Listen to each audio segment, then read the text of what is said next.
Hi everyone, and welcome back to my YouTube channel. My name's Jason, and this is tutorial 2 of a 9-part series for animation, rigging and compositing with Lightwave and After Effects. So if you haven't watched the first tutorial, please click the link provided and go and check out the first one, and then follow along because there's 9 of them to go through. And that will be a lot of fun and very beneficial to anyone that wants to learn a little bit of After Effects and some pretty awesome techniques in Lightwave, especially rigging organic models. Okay, so, and this is where we've been rigging a basic rig on a Pterodactyl. Okay, so let's get back into it. Now this is where we left off in the last tutorial, was we created these Skelegons. There was 3 per wing, and now what we have to do is set up our scene for optimum rendering. Okay, so what we want to do is send our recently saved scene to, so send object to layout. Okay, and then once we've done that, now we can start optimizing.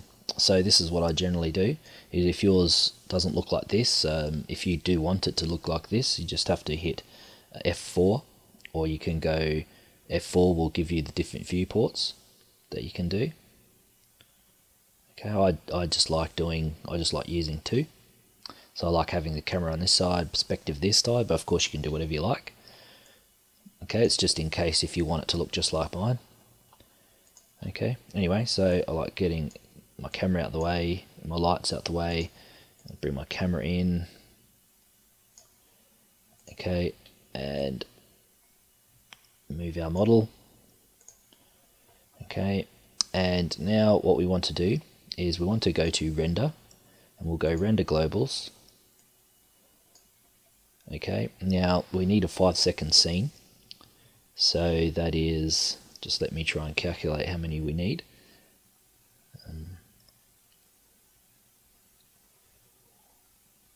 So we need 200 frames. So if we go 250, just to give it a little bit of a buffer. Actually, no, we won't need that. We go 220 frames for starters. And then here, in our render globals, generals tab, we'll put the same in, 220. It will ask you for that when you go to render it, but you might as well put it in, so we've got it open. And we will go to render here, and we don't really need a lot. We don't need to tick any more anyway, because we probably just want a quick render. If you recall what the video that we're going to be compositing into,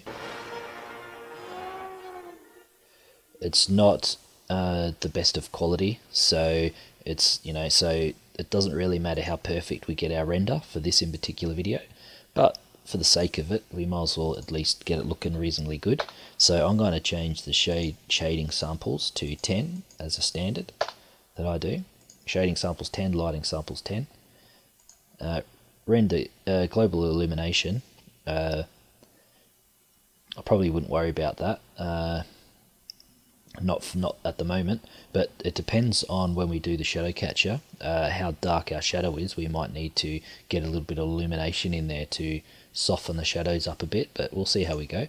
So we'll just leave that off for now. It keeps the render quick. And sample rate, I want this to be fairly high, because if you notice, his wings are quite thin, so there's a chance that while the wings are flapping, it might be a bit jagged and lose a bit of information. So I want to have this, fairly decent. So I might put it at, say, a minimum of, no, that's probably too low, 6, and maybe 10. Okay, 10. And lighting. Now lighting, if we go and have a look, okay, what I've done is I've actually made a little screenshot here that I've done, which you'll also get, that I'll be sharing. I'll make a Dropbox of all those files. what you need to do is go to Window here on the left, and we need to go down to Compositing, and if we go Load Image, we can go to this file, and we want to click on Screenshot here, and what this will give us is will give us the ability to composite our dinosaur in the scene, so we can basically adjust it to where we think we want it to go. Okay, so we can just drop that down for now, because we'll be bringing it back and getting rid of it once we don't need it anymore. Okay, now see, this way, this will give us the information that we need for where the light needs to be. Okay, so if I just bring the pterodactyl up a bit, right back, okay, up a bit more maybe. Okay, now the light looks like it's coming, or the way that they've done it looks like it's coming sort of from above, you know, like it's maybe I don't know, like either 1 o'clock in the afternoon or 11 in the morning sort of thing. Okay, so we can try and link that up. It looks pretty about right, so I'm just going to point the light perhaps down.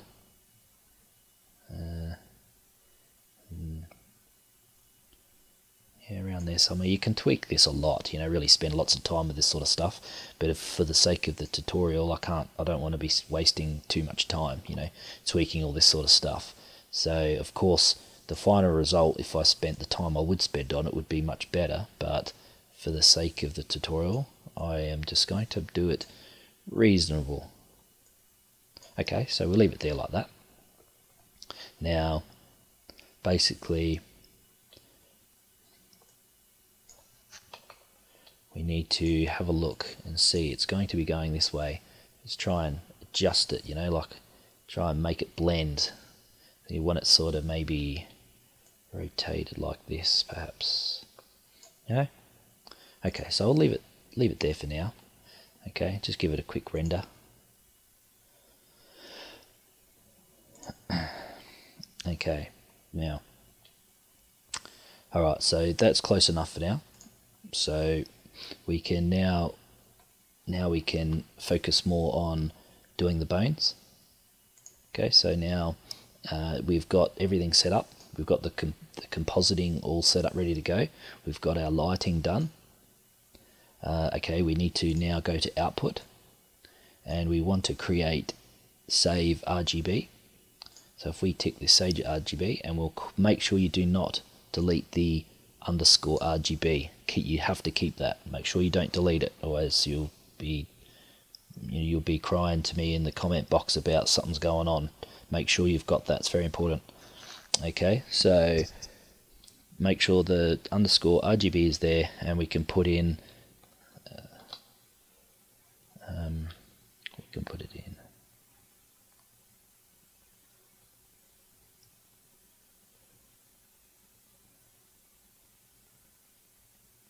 let's just put in sequence. Okay, sequence underscore RGB. Okay, and what that will do is that will make a picture sequence, and we want to change the picture. We make it like PNG 32, and that way it'll keep the alpha for us if it's 32. So make sure it's 32. That way it'll embed alpha with it, which will be very handy for what we want to do. Okay, so that's all we have to do. So, okay, a recap. General tab, 220. Okay, because that's how many frames we're going to be doing. Okay, render. Just keep everything basically the same as that. Leave enable radiosity. We probably won't need it. Okay, now if you have a look here in the resolution of our video, now I just took a screenshot sort of thing. I chopped it out, so it's not perfect, but the actual video is 1280 by 720. Okay, so you keep it like that, 1280 by 720. There's no point making it bigger if the actual video that we're going to be compositing into is only 1280 by 720. Okay, minimum samples 6 and 10. okay, for our anti-aliasing. Okay. To be honest, I don't know why, but I just really like making it 50. So I generally like to have the camera. Whoops. I'll put that back down, but I'll move our. I like having the camera back and then zooming in, if you know what I mean. It tends to make things look bigger. Okay, so we just put that back wherever we want it. Depends how big we want it. You don't want it too big because, I mean, the pterodactyls are a big creature, but, you know, these brontosauruses or whatever they are even bigger, a lot bigger. But then again, he's a bit closer to us, but you get the idea. Okay, anyway, so we'll keep it like that for now. I might even just put him on a bit more of an angle for now. There we go, so we can see him better. Okay, now, alright, so we're done. We've done what we were meant to do here. Tutorial 2, set up our scene for optimum rendering. So we'll just do one more quick render. Okay, now I think, okay, what do we got? Boom. Okay, how many seconds? 2 seconds. I think that's pretty optimum. Alright, so that'll do. And it'll be a lot quicker because we'll be getting rid of this background. We won't need it. Okay, so it's not looking actually too bad considering we haven't even done anything really to it yet. So, and the only reason why it looks out of place is because the video is so blurry. Alright. Okay, so we're done for tutorial 2. And I hope you enjoyed part 2, and like I said in the last tutorial, if you have any questions, please don't hesitate to leave questions in the comment section, and if you like this video, please thumbs up, because I like to know that people are enjoying my tutorials or learning something. So thank you very much, and I'll see you in a next tutorial. Ciao for now.